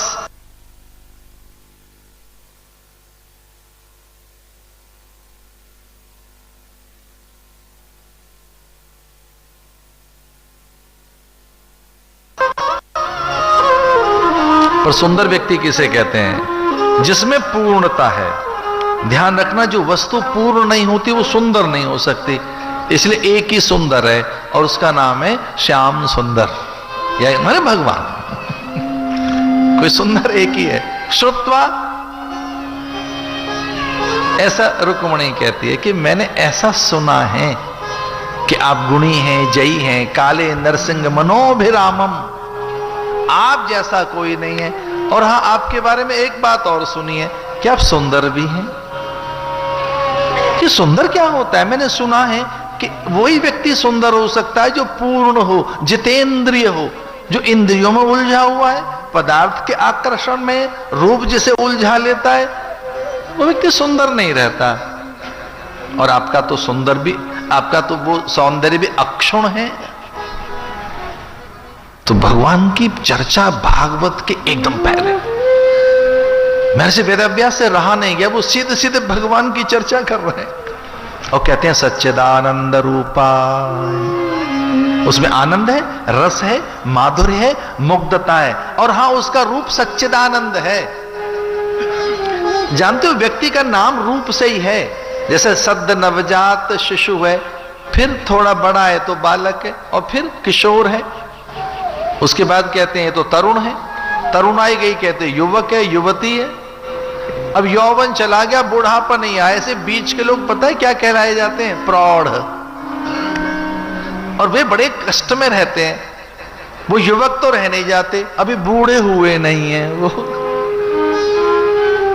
बूढ़े तो हुए ही नहीं, युवक रह नहीं गया, युवती रह नहीं गई है, तो बीच में जब अशक्यता है, असमर्थता है, ऐन्द्रिक दौर्बल्यता है, स्मृति में भ्रम है, पाचक रस शिथिल हो रहे हैं, ऐसे व्यक्ति को क्या कह देते हैं? प्रौढ़। किसी को रोगी कह दिया, अब प्राण नहीं रहे किसी में, तो उसका एक नया नाम पड़ गया, मृतक है भैया ये तो। प्राण गए कि क्या कहने लगे? मृतक है ये तो शव है। शव को ले चलो भैया संस्कार करने के लिए। प्राण गए कि नया नाम पड़ गया एक देह का। अभी जब तक प्राण थे तो एक नाम तो था कि भाई रोगी है ये। जब तक प्राण थे तो रोग शैया पर लेटने वाले व्यक्ति का नाम रोगी। अब प्राण गए तो कहते हैं शव है। इसका अर्थ क्या है कि रूप से नाम बदल जाएगा। आंखों में से ढरक कर आने वाला जल है पर वो आंसू कहलाता है, और दूरवांकुरों पर नाचने वाला जल ओस्कण कहलाता है। आकाश से मूसलाधार बरसे तो वृष्टि कहलाता है, और किसी तट का अनुशासन मान्य नहीं तो झील सरोवर कहलाता है, और किसी तट के अनुशासन में तो सलीला सरिता और नदी कहलाता है। और जो सबको समाहित कर ले और मर्यादाओं का अतिक्रमण न करे उसे समंदर कहते हैं। जली तो है वो, और क्या है? ना बदल गया? सच्चिदानंद रूपाय। क्या है भगवान? उनका रूप कौन सा है? सच्चिदानंद।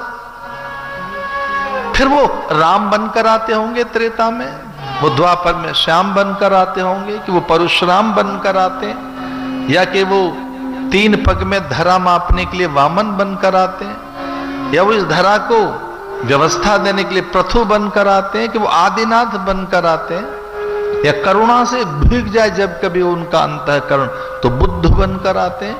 हमारे यहां तो 24 अवतारों में भगवान बुद्ध को भी अवतार माने। करुणा से जब भीग जाए उसका कोना कोना मन का, तो वो बुद्ध है, जिसमें कहीं ऐन्द्रिक कहीं कहीं आसक्ति न रही, जो एक प्रकार से जितेंद्रिय है, तन मन और बुद्धि गतिमति गुण धर्म प्रकृति से उन्नत कहीं चेतना का आरोहण हो गया, तब वो आदिनाथ है, प्रथम जिन, वो प्रथम जैन, वो फिर ऋषभ देव है, जिसके भीतर में कहीं ऐन्द्रिक कोई लालसा नहीं रही, जिसने अपनी सारी स्पृहाओं से मुक्त कर लिया स्वयं को।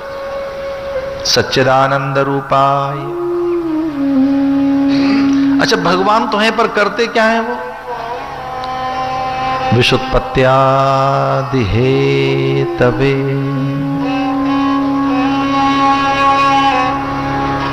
भगवान तो काम क्या करते हैं? ये संसारी लोग और व्यवसायी लोग या प्राय व्यवहार में तो पूछा जाता है, वे करते क्या हो? परिचय के बाद लोग पूछते हैं कि भाई आप करते क्या हैं? कारण, किस कारण से आप क्या करोगे? आपके स्वभाव से होता क्या है? आप करते क्या हो? शिल्पकार, वास्तुकार, लेखक हो, मनीषी हो, विचारक हो, कृषक हो, क्या हो? उद्यमी हो, क्या है आप? किस क्षेत्र में क्या सेवा है आपकी? तो भगवान के लिए क्या बताया? विशुत्पत्त्यादि हेतवे। भगवान तो है, पर करते क्या है? विश्व की उत्पत्ति आदि सब कुछ उनसे ही हो रहा है, तो वो खुद ही ये हो रहे हैं। जो कुछ है ये खुद ही अपने में व्यवहार कर रहे हैं वो, तो उसके लिए ये बताया गया कि वो खुद व्यवहार कर रहा है अपने में, वही सब कुछ है समग्र रूप से। ईशावास्य इदं सर्वम यत् किंचित जगत्याम जगत। ये जो कुछ दिखाई दे रहा है सब ईश्वर है। ईशावास्य इदं सर्वम, ये और सब। ईशावास्य इदं सर्वम, ये और सब क्या है? खुद ईश्वर है। ईशावास्य इदं सर्वम यत् किंचित जगत्याम जगत। जो अनुभव में आ रहा है, जो कल्पनाओं में है, जो व्यवहार में है, जो भाषित है, कल्पित है, जो कुछ भी है, वो सब क्या है? इदं सर्वम यत् किंचित जगत्याम जगत। जगत में जो कुछ है वो क्या है? भगवान ही है। जानते हो वो क्या है? अच्छा, भगवान भी बड़ा अद्भुत शब्द लगता है मुझे। भगवान में देखो क्या क्या आता है, देखो भ, ग, व, एक और मात्रा आ जाती है अ, फिर बाद में ना। भगवान बड़ा मीठा शब्द है। भ से क्या है? भूमि, ग से गगन, व से वायु, आ से अग्नि और ना से नीर। भैया यही भगवान है। भूमि, गगन, वायु, अग्नि, नीर, यही पसरा हुआ है सब में। तू धरा है गगन, दिशाओं में फैला है तू, और तू धरा निहारिकाओं में बनकर प्रकाश। तू बिखरा, तू है गगन अगन, और तू है धरा, प्रकाश में है तू धरा। किसमें है? प्रकाश में, उजास में।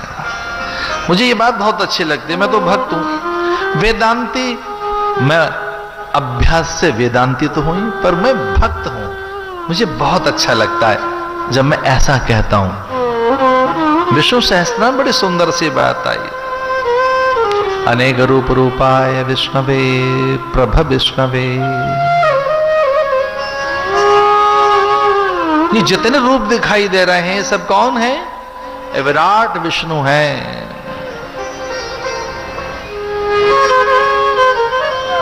बड़ी सुंदर बात कह गई है भगवान के लिए। अनेक रूप रूपाय विष्णवे प्रभ विष्णवे। जितने रूप हैं, जो कुछ दिखाई दे रहा है वो केवल ईश्वर है। सर्वम खलु इदम ब्रह्म। इसे वेदांतियों का और भक्तों का कोई झगड़ा नहीं। जो भक्ति की पराकाष्ठा है वो ज्ञान है, और ज्ञान का चरम भक्ति है। भक्त क्या बोलेगा? सियाराम में सब जग जानी। तो भक्त के सीताराम सब जगह हैं, और ज्ञानी का ब्रह्म सब जगह पे। झगड़ा क्या है? सर्वम खलु इदम ब्रह्म। अनेक रूप रूपाय विष्णवे प्रभ विष्णवे। तो भगवान के बारे में महर्षि वेदव्यास लिखते हैं, ये पहला श्लोक है भागवत के महात्म्य का। सच्चिदानंद रूपाय विशुत्पत्त्यादि हेतवे। यहां एक साथ चार चीजें दिखाई देती हैं, ध्यान दीजिए। पहली है जन्म, दूसरी है विकास, और तीसरी है फिर ह्रास, और चौथी है अंत। यहां एक साथ चार चीजें दिखाई देती हैं। कली में से कौमारी, फिर वो फूल बना, खिला, विकास हुआ, और सांस तक पंखुड़ियां झड़ गईं, ह्रास हुआ, और एक दो दिन के बाद तो वो पंखुड़ियां फिर माटी में मिल गईं और अंत हो गया। लेकिन भागवत एक पांचवी चीज की ओर संकेत करती है। एक तो है जन्म, यह हर चीज का कोई जन्म है, फिर उसका कोई विकास जैसा है, फिर उसमें ह्रास है, फिर उसका है अंत। भागवत एक और संकेत करती है कि पांचवी चीज और है। वो क्या है? जन्म, विकास, ह्रास, अंत, और पांचवी अनंत। पर कई बार गुरु भी ऐसे बड़े सख्त होते हैं, बड़े कठोर, जिनके आसपास से नियम होते हैं। एक कठोर नियमों में जीने वाले गुरु ने अपने शिष्य को बुलाकर कहा, इधर आ। और शिष्य घबराया, पता नहीं क्या पूछेंगे गुरुजी। बहुत कठोर नियमों में रहने वाले गुरु ने अपने शिष्य से कहा, इधर आ। और दीपक जलाकर पूछा, ये प्रकाश कहां से आया बता। इधर आ, ये प्रकाश कहां से आया है बता। उस चेले ने हड़बड़ी में दीपक बुझा दिया और कहने लगा, गुरुजी कहां चला गया, पहले ये बताओ।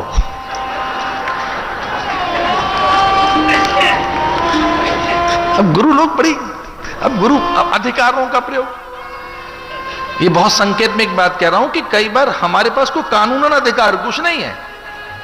संवैधानिक अधिकार, हम साधु बनेंगे, हमारे पास तो कुछ है नहीं। पर कई बार शासक, प्रशासक आदि जो आदर देते हैं वो मेरे लिए नहीं है, वो पुजारी के लिए नहीं है, वो नहीं है भाई। वो एक स्वाभाविक लाल कपड़े या सफेद कपड़े पहनकर एक अधिकार मिला है आदर का, उसे अपना न माने।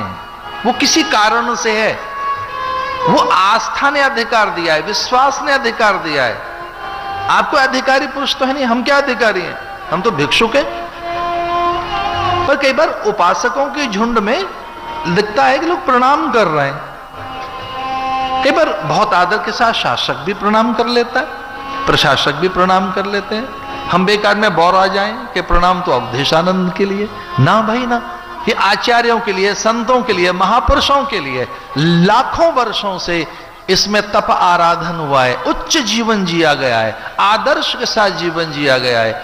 उनको प्रणाम है, न कि ये मुझे प्रणाम है। मुझे प्रणाम नहीं है ये। भाई कोई शासक, प्रशासक, उपासकों के झुंड में कोई शीश झुकाए और हम बौर आ जाए हमारे लिए, ना भाई आपके लिए नहीं है, बिल्कुल नहीं है।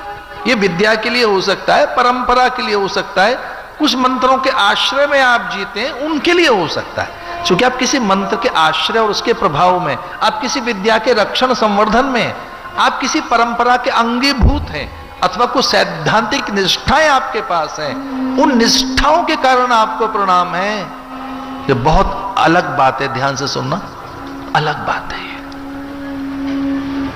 तो कई बार अधिकार नहीं होता है कुछ, यूं सहज आपके पास कोई चीज चली आती है जो आपकी नहीं होती, कभी नहीं होती, आपकी नहीं होती है वो। तो बहुत ही अद्भुत एक चीज है, जन्म, विकास, ह्रास, अंत, एक अनंत। तो जो अनंतता में रहता है, जो जितना उस विराट पुरुष के साथ है, वो उतना ही अधिकारी है। अधिकार मिल जाते हैं सहज। तापत्रय विनाशाय श्री कृष्णाय वयम नमः। भगवान ने क्या बनाया है? जगत। और जगत में क्या है? प्रथम दृष्टया जगत में क्या है? रोदन, बालक आते ही रोता है। वेदना, जगत में क्या है? रोना, वेदना है, कष्ट है, दुख है। मैं ऐसा तो नहीं कहना चाहूंगा कि मैंने बहुत तलस्पर्श अध्ययन किया है बौद्ध ग्रंथों का, पर एक बार मन हुआ कि पढ़ लें बुद्ध क्या कहता है। दुख और दुख की जड़ और दुखों के आसपास घूमती है बुद्ध की फिलॉसफी। वो तो मैं बहुत आनंद में हूं ये बात कहते हुए कि दुख की बात शंकराचार्य ने कही। शंकराचार्य ने आनंद की बात कही है कि भैया जीवन आनंद के लिए है, आनंद के लिए। जीवन आनंद है, पर बुद्ध दुख ढूंढता है। गीता को आज फिर से याद कर ले, पहला दिन है, बिना गीता के तो चलेंगे नहीं। भागवत में गीता पैरेलल चलती रहेगी, क्योंकि गीता के लिए आएगा। क्या कहती है गीता? जन्म मृत्यु जरा व्याधि दुख दोषानुदर्शनम। जन्म मृत्यु जरा व्याधि दुख दोषानुदर्शनम। जन्म मृत्यु के बीच में ये दो चीजें चलती रहेंगी, दुख दोषानुदर्शनम, ये चलती रहेंगी, आदि व्याधि उपाधि। भागवत के पहले श्लोक में बताया कि भगवान ने सृष्टि की रचना की, पर सृष्टि में तो दुख है। यहां तो आदि व्याधि उपाधि, आदि दैविक, आदि भौतिक, आध्यात्मिक कष्ट है। तीन प्रकार की चीज हैं भागवत में। क्या बताई? आधि, दूसरी व्याधि और तीसरी उपाधि। इनसे मुक्त नहीं हो पाता जीव, और इनमें कोई सम रहना सीख ले तो उसका नाम है समाधि। जो आधि व्याधि उपाधि में सम रहना सीख गया, समाधि। अच्छा, आधि किसे कहते हैं? व्याधि तो समझ में आती है, व्याधि माने दुख, व्याधि माने जो रोग हैं शरीर के। एक और है उपाधि। मगर सीधे सीधे आदमी रहना नहीं चाहता, कुछ अलंकरण मिले, उपाधियां मिले, कुछ और कहलाया जाए नाम के आगे। कई बार तो ऐसा ही बहुत घबराहट सी होती है कि हमारे नाम के आगे तो 108 ही लिखा गया, उनके 1008 लिख दिया गया। अरे बड़ी परेशानी। अधिक क्या है? 1008 होना चाहिए। कुछ लोगों ने कहा तो बहुत छोटा है, और आगे बढ़ो। और क्या करें? अनंत श्री लगाइए। उपाधि, उपाधि जानते हो किसे कहते हैं? कि जो आप नहीं है, अलग से आप में कोई चीज जोड़ी गई है, उपाधि। आप तो है नहीं, वो कोई और जोड़ी गई चीज आप में। अब वो जो आपसे अलग और विलग है आपके स्वभाव से, वो आपको सम्मानित कैसे कर सकती है? वो आपको परिभाषित कैसे कर सकती है? वो पूरी सत्ता आपकी कैसे बता सकती है? कोई बाहर की चीज जो कोई छोटी चीज है, वो पूरा पूरा आपको नहीं बता पाएगी आप कौन हैं। आदर के लिए एक उपाधि मिल जाए बात अलग है, लेकिन आप कुछ और हैं। सच मानिए जीवन भर व्यक्ति अधूरा अनुभव करता है। उपाधि नहीं मिली हमें, अलंकरण नहीं मिले, प्रशस्ति पत्र नहीं मिले, विरुदावली नहीं गाई गई, अभिनंदन पत्र नहीं पढ़े गए हमारे, और हां स्मारकों में हमारे नाम तो लिखे नहीं गए। उपाधियां। एक बार हम फिर उपाधि के लिए जीते हैं, लेकिन मैंने पहली सीढ़ी छोड़ी है जानबूझकर, पहली आधि। मैं तो व्याधि उपाधि की चर्चा कर रहा हूं। एक व्याधि, और व्याधि करते हैं शरीर में से कोई ना कोई व्याधि रहेगी, मन में कोई व्याधि रहेगी, बुद्धि में कोई व्याधि रहेगी। एक तीसरी उपाधि। जानते हो शरीर भी एक उपाधि है।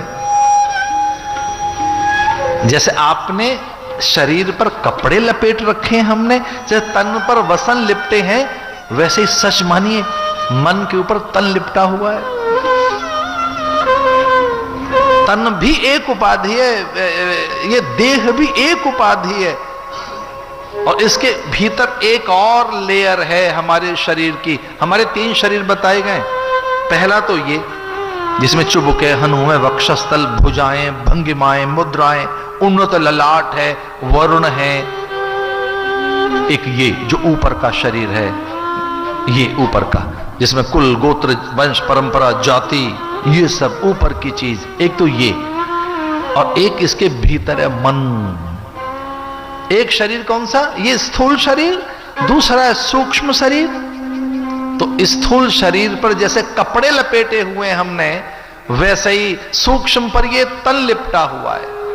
एक तीसरा और है शरीर जिसका नाम है कारण, और कारण पर ये सूक्ष्म का आवरण। पर कुछ और महारथी निकले, उन्होंने कहा ना, कारण से भी ऊपर एक और है, उसका नाम है महाकारण, ईश्वर, महाकारण। वो उसके साथ हम जुड़े हैं। एक उपाधि, तन भी उपाधि है, शरीर भी उपाधि है। उपाधि करते जो हम नहीं है, बाहर की कोई चीज है। यही तो मिथक तोड़ा शंकराचार्य ने कि मैं शरीर नहीं, मन नहीं, बुद्धि नहीं, चित्त, गति, मति, गुण, धर्म, प्रकृति नहीं, मैं सांसों का सिलसिला नहीं हूं, मैं रक्त धमनियों में दौड़ने वाला रक्त नहीं हूं, मैं पाचक रस नहीं, मैं केवल थॉट नहीं हो सकता, मैं विचार कैसे हो सकता हूं? मैं विचार हूं, मैं चिंतन हूं, कभी नहीं। मैं कल्पना हूं, कोरी कल्पना, या मैं केवल स्मृति हूं? फिर मैं क्या हूं? चिदानंद रूप शिवोहम शिवोहम। 3 बताई गई। एक है उपाधि, बीच की है व्याधि, और पहली क्या है? आधि। आदि किसे कहेंगे? आदि कहेंगे अभाव का दुख। आदि माने अज्ञानता से कम है, कमी है, हमारा कमी है और होता। आदि क्या कहेंगे? जो अज्ञानता की उपज है।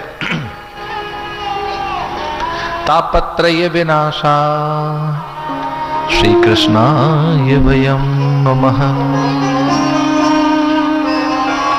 भागवत के पहले श्लोक में यह आया कि भगवान इन तीनों तापों के विनाशक भी हैं। वो केवल जगत के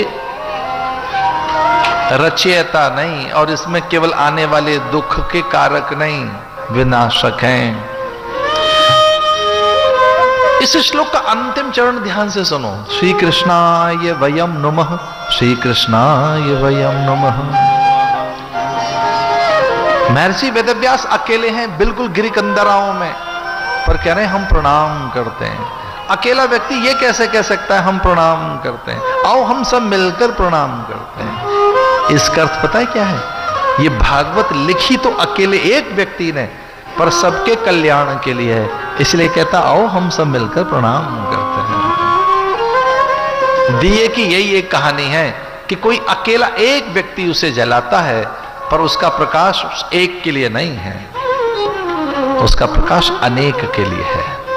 हो सकता है किसी एक ने दिया जलाया हो, कोई एक व्यक्ति हो सकता है कि दिया जलाता है, पर दिए का प्रकाश उस एक के लिए नहीं है।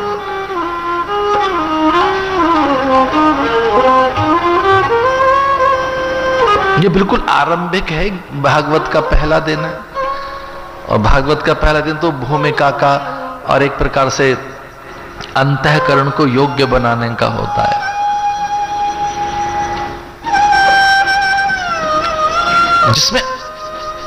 जिसमें पहली योग्यता ही अप्रमत्तता है। भागवत सुनने की जो पहली योग्यता है वह अप्रमत्तता, प्रमाद रहित अवस्था। वो प्रमाद तो अगर शिवानी और भवानी के पास भी होगा तो मान्य नहीं। वो प्रमाद कैसा भी हो, वो निद्रा कैसी भी हो, वो तंद्रा मूर्छा कैसी हो, वो देह अध्यास या वो देह के प्रति आकर्षण अगर वो शिवार्धांगिनी का भी है तो वो भी मान्य नहीं कथा को। कथा इस तरह से कोई पक्षपात नहीं कर सकती कि आप सोते रहें और फिर कथा भी आप सुनते रहें ना।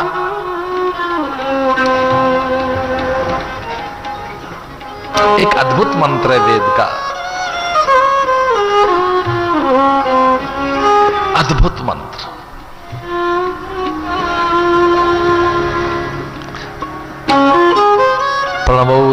सरो हि आत्मा ब्रह्म तरु लक्ष्यमुच्यते। अब कल्पना कर सकते हैं कि वेद का ऋषि क्या लिखता है, क्या बोलता है। प्रणवो धनु सरो हि आत्मा, वो कहता है कि प्रणव का धनुष बनाइए ओंकार का और उस पर खुद चढ़ो। प्रणवो धनु सरो हि आत्मा, मंत्र पे खुद सवार हो जाओ, मंत्र पे चढ़िए, अपनी चेतना को मंत्र पे चढ़ाइए, कमान खींचिए और खुद तीर बन जाओ। सरो ही आत्मा, मंत्र पर प्रणवोधनु ओंकार के ऊपर स्वयं को चढ़ाइए और इस अप्रमत्तता के साथ जो रहे वो वेद वेधन कर पाए। अप्रमत्तेन वेदव्यम सर्वतन्मयो भवे। ये ध्यान रहे, एकाग्रता से सब कुछ हाथ लगाए। इसी को बहुत एक हाईएस्ट कोई एक स्टेट ऑफ माइंड है और the achievement and the highest achievement, so that is the concentration of the mind and the peace of mind, जो एक बिल्कुल शांत अवस्था है, एक चौकन्नी अवस्था, एक चौकन्नापन, एक सचेतता, एक जागरूकता स्वयं के प्रति। किस समय? कथा के समय। न कौन से समय? कथा के समय, सुनते समय, करते समय, बोलते समय, चलते समय, जीते समय। और ध्यान रखना, यहां तक कहा कि ध्यान से सो, होश में सो, जगते हुए सो, संभलते हुए सो, जगते हुए सो। एक बिल्कुल सच्ची घटना है। एक महात्मा आए किसी अपने सन्यासी शिष्य के पास और धीरे से उसे जगाया और थोड़ा सा उसे कहा कि संभल के सोया करो, सावधान होकर सोया करो। तो ये सच्ची घटना है। लज्जित हो गया वो महात्मा कि मैं ठीक ढंग से सो रहा था, गुरुजी आए और मुझे अपमानित करके चले गए। कुछ शिष्यों ने पूछा भी, आधी रात की बात थी कि ये तो बड़ा सीधा साधु है और वृद्ध भी है और ऐसा क्या कर रहा था सोते समय ये? बोले तो इससे ही पूछो सोते समय सपना क्या देख रहा था ये। और फिर लोग चौंक गए थे। ये कुछ सच्ची घटना है, ये बहुत अद्भुत घटना है। इसका अर्थ यह है कि एक एकाग्रता और चित्त की जो वृत्तियां हैं उनको निरुद्ध करने की जो उच्चतम अवस्था है वही तो योग है। योग क्या है? जो क्षिप्त विक्षिप्त और मूढ़ मन है, जो मूढ़ चित्त है, उससे मुक्त होकर एकाग्रता अर्जित की जा सके। ध्यान रखना, उस समय रिजल्ट बहुत अच्छे आएंगे अगर आप एकाग्र हैं, दत्तचित्त हैं, सहज हैं, शांत हैं, स्वाभाविक हैं, नैसर्गिक हैं, प्राकृतिक हैं, संयमी हो, सरल हो, निश्चल हो। वंडरफुल रिजल्ट आएगा आपके पास, गजब का। बात ही कुछ और होगी आपकी, इतने अद्भुत परिणाम आएंगे आपके पास। इसलिए be natural, be with the self, अपने साथ, अपने स्वभाव में स्वाभाविक रहो, सरल रहो, निश्चल रहो, एकाग्र रहो, बहुत सहज रहो। साधु सहज समाधि बली। तो ये मंत्र क्या कह रहा है? अप्रमत्त अवस्था अर्जित करो।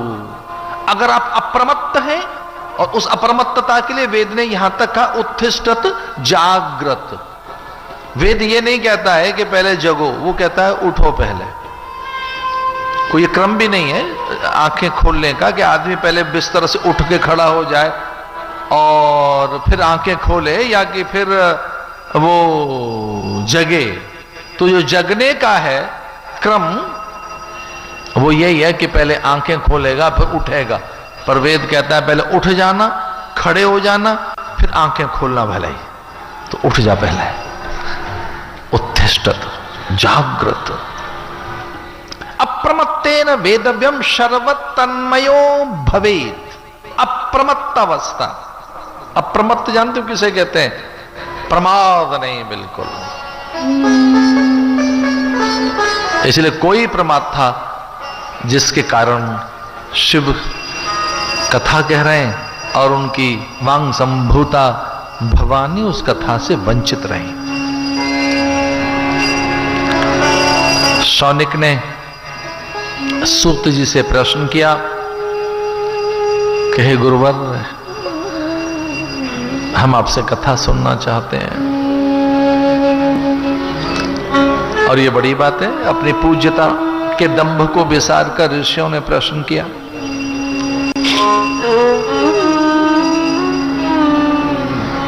अज्ञान ध्वांत विध्वंस सूर्य कोटि समप्रभ सूताख्या ही कथा सारं मम कर्ण रसायनम।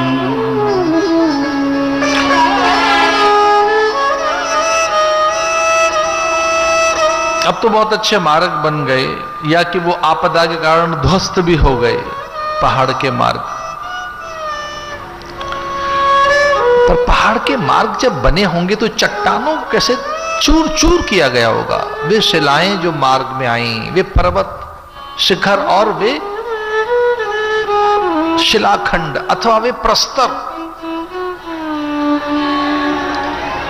कई बार जब हम पहाड़ पे गए तो हमने एक चीज देखी कि पहाड़ पर पहाड़ जैसा ही जीवन है। पहाड़ की लाइफ सच में पहाड़ जैसी है। जितना पहाड़ कठिन है उतनी कठिन वहां की जीवन शैली भी है। पहाड़ टूट जा, रास्ता बंद। कई बार एक शिला गिर पड़ी ऊपर से तो मार्ग बंद कर देती है। कितना सुंदर संयोग है इसमें। भागवत में ऐसा बताया गया कथा के आरंभ में कि हम कथा तो सुनना चाहते हैं, हम सुन नहीं पाएंगे। हमारी जो चट्टानें हैं भीतर की, इन्हें चूर चूर कर दीजिए, ऐसा बारूद भर दो भीतर। वे विस्फोटक पदार्थ हमारे भीतर रख दीजिए कि वे सारे के सारे अज्ञान भित्ति हमारी चूर हो जाए, हमें पता न लगे और रस की अनुभूति हो। अब कल्पना तो करके देखो क्या कहती है भागवत। अज्ञान ध्वांत विध्वंस। हमारे भीतर की मोटी मोटी की जो अज्ञान की भित्तियां हैं कि हम नहीं समझ पा रहे हैं, तो हमारे भीतर ऐसा बारूद भर दीजिए शब्दों से, पर वो विस्फोटक न हो। जब वो भीतर प्रभाव करे अपना, तो रस की अनुभूति हो, आनंद की अनुभूति हो, समाधि की अनुभूति हो। इसका अर्थ वो कह रहे हैं ऐसे शब्द डालिए हमारे भीतर कि हमें तो रस का अनुभव हो, पर हमारे भीतर की ज्ञान भित्तियां, ये जो अज्ञान भित्ति है, ये चूर चूर हो जाए। हमारे महाराज जी, आदरणीय ब्रह्मचारी जी महाराज ने भी बहुत विदेश की यात्राएं कर ली। अब उनका भी ये अनुभव जरूर होगा जो मेरा है कि पश्चिमी देशों में कपाल क्रिया तो नहीं होती कम से कम। महाराज तो बहुत घुमाए। एक पूरा एम्पायर है महाराज का, तो एक पूरा, एक संस्था नहीं, कितनी संस्थाओं का समूह है। तो विदेशों में प्राय महाराज का जाना होता है, तो कपाल क्रिया तो महाराज ने नहीं देखी होगी वहां। ये बहुत अद्भुत क्रिया है कपाल क्रिया। प्राण न रह जाए, वासना न रह जाए, ऐषणाएं न रह जाए, तृष्णाएं न रह जाए, हमारी कहीं कोई आसक्ति न रह जाए, कहीं जोड़े न रहें किसी से, किसी पदार्थ की गंध, उसकी वासना, उससे हम अटके न रहें, कहीं रूप में, किसी देह में, किसी व्यक्ति में, किसी वस्तु में, किसी दृश्य घटना में, कहीं राग द्वेष में। तो वो कपाल क्रिया करता है। जब शब्द अध जला सा रहता है, तब दौड़ते हुए बांस से, और अपना ही प्रिय पुत्र, देखो तो सही, हमारी संतानें दौड़कर बांस लेकर आएंगे और हमारा मस्तक पर प्रहार होता है कि कहीं रह न जाए। वो कह रहे हैं कि हमारी तो ऐसे क्रिया कर दो पहले ही। ध्वांत विध्वंस। एक ज्ञान की लाठी लीजिए और जरा लगाइए जोर से। लेकिन ये ध्यान रहे कि हमें रस की अनुभूति होनी चाहिए, हमें सुखद अनुभूति हो, आनंद की अनुभूति हो। सूताख्यायी कथा सारम मम कर्ण रसायनम। मैं निवेदन कर रहा था कि जैसे काम में कोई रस तो है, वैसे ही रस एक ब्रह्म में है, आनंद में है। देखो पदार्थ में रस तो है, रस ना होता तो क्यों खींचे चले जाते उन चीजों में। पदार्थ में कोई आकर्षण तो है ही जो हमें अपनी ओर खींच रहे, किसी दृश्य में, व्यक्ति में, तो वो रस और कहीं दिखे हमें, जो साचा रस है, उसके लिए ये भागवत है। सूत जी ने कथा सुनाई, ये सुखदेव कि वो मानस पुत्र हैं। सूत को ऐसा कहा कि सुख से सब कुछ उन्होंने पाया है।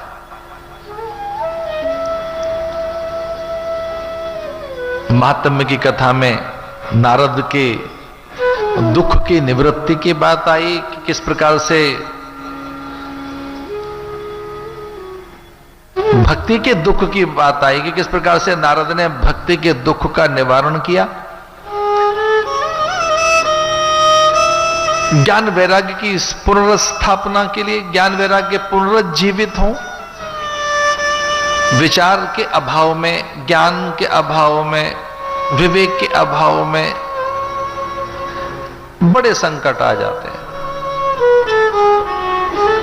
सनकादिक के द्वारा कथा कराई गई, ज्ञान वैराग्य पुनर्जीवित हुए।